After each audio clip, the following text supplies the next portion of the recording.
E aí, pessoal, tudo bem? Vamos lá. Nessa aula agora, vamos fazer uma relação entre os elementos e subelementos do crime com as teses que vão ser defendidas. Existe uma relação, professor? Existe. Existe uma relação entre os elementos e subelementos do crime com as teses que você vai defender. Acompanhe aqui comigo. Lembrando novamente que se um dos três elementos que fazem parte do conceito do crime estiver ausente, aqueles três elementos, né? Fato tem que ser típico, o fato tem que ser ilícito e o fato tem que ser culpável. Então, os três elementos é fato típico, ilicitude e culpabilidade. Então, se um dos três elementos estiver ausente, a conduta não será considerada criminosa e o réu será absolvido. Então, perceba, se você fala assim, professor, então quer dizer, eu entendi, desde lá da primeira aula que eu estou entendendo, que eu tenho que ter os três elementos. Se eu não tiver um dos elementos, eu não tenho crime. Não, ele vai ser absolvido. Aí você fala assim, então entendi. Quer dizer que se eu tiver na acusação, eu estiver no polo ativo da ação, eu preciso provar a existência dos três elementos, porque eu quero que ele seja condenado. E se eu quero que ele seja condenado, eu preciso provar para o magistrado que os três elementos estão presentes. Sim.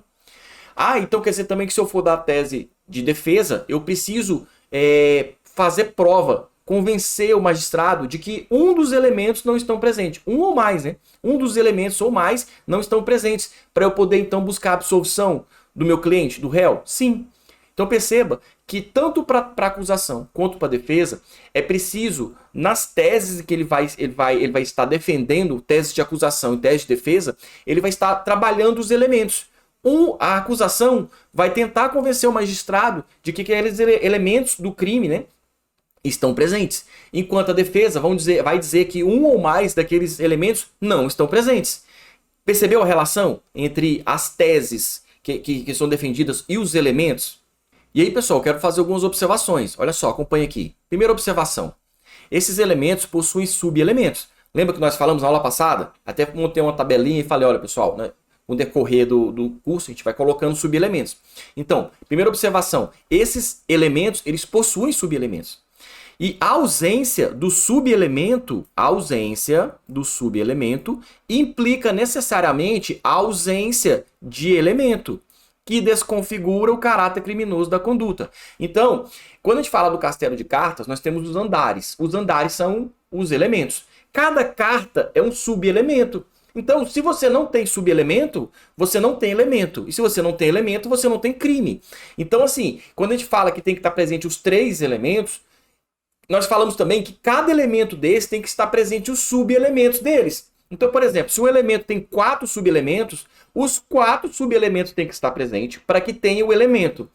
E os 3 elementos têm que estar presentes para que tenha o crime. Tá? Então, vamos resumindo, é o seguinte: todos os subelementos têm que estar presentes para que todos os elementos estejam presentes, para que aí sim exista um crime. Então, perceba que nenhum subelemento pode estar ausente. Todos os subelementos têm que estar presentes, ok? Aí, pessoal, a segunda observação é o seguinte, acompanha aqui, ó.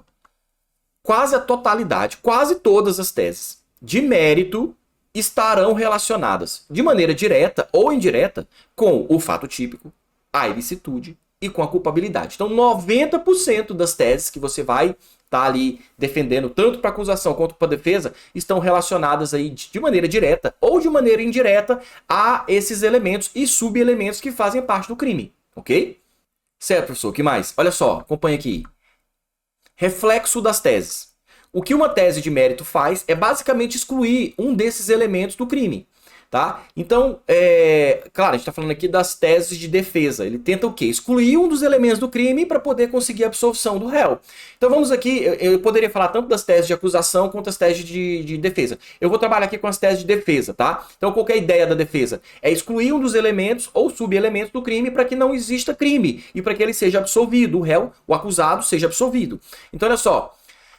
Assim, grosso modo, alegar uma tese é basicamente apontar para o magistrado que existe uma situação que exclui um ou mais elementos e que a consequência, portanto, é a absolvição do acusado. Por que a absolvição? Porque não existe crime. Você, aqui na defesa, você vai estar tentando convencer, você, através de provas e argumentos, mostrar para o magistrado que não estão presentes um ou mais elementos. Para buscar o quê? Para buscar a absolvição. Porque se o magistrado se convencer que não tem um dos elementos ou subelementos, né, do crime, ele vai então absolver o réu. Vamos agora, pessoal, mostrar alguns exemplos de teses defensivas que buscam eliminar um elemento ou mais elementos para que seja, então, o réu absolvido. Olha aqui algum exemplo. Primeiro exemplo, princípio da insignificância. O que o princípio da insignificância acarreta? Ele exclui o fato típico. Então, se eu consigo convencer o magistrado, né, que deve ser aplicado o princípio da insignificância, vai ser excluído o fato típico. Em sendo excluído o fato típico, não existe crime. Em não havendo crime, o réu será absolvido, tá? Vamos para outro exemplo aqui. A legítima defesa exclui a licitude. Então, se eu provo, se eu demonstro para o magistrado que o acusado agiu em ilegítima defesa, ou estado de necessidade, né, qualquer outra excludente da ilicitude, se eu convenço o magistrado que ele agiu em legítima defesa, por exemplo, exclui a ilicitude. Ora, e aí, professor? Aí é o seguinte, ficou fácil, porque se exclui a ilicitude, exclui também o crime. Né? Por quê? Porque o elemento ilicitude não está presente. Ela foi excluída. Tá? Outro exemplo aqui. A inimputabilidade exclui a culpabilidade. Então perceba, se o réu for inimputável, exemplo, ele tem lá 12 anos de idade, né? Então ele é inimputável. Se ele é inimputável, né, em decorrência de não ter a maioridade penal, se ele é inimputável, então exclui-se a culpabilidade. Não havendo então a culpabilidade, não há crime. Então observe, aqui nós colocamos aqui 3 exemplos de teses defensivas e perceba que cada uma delas elas são ligadas a elementos, né? Aqui esse primeiro, o princípio da insignificância aqui, ele é ligado à questão do fato típico. A legítima defesa exclui aqui a ilicitude e a inimputabilidade exclui aqui a culpabilidade, ok? Então, 3 elementos, ó, fato típico, ilicitude e culpabilidade.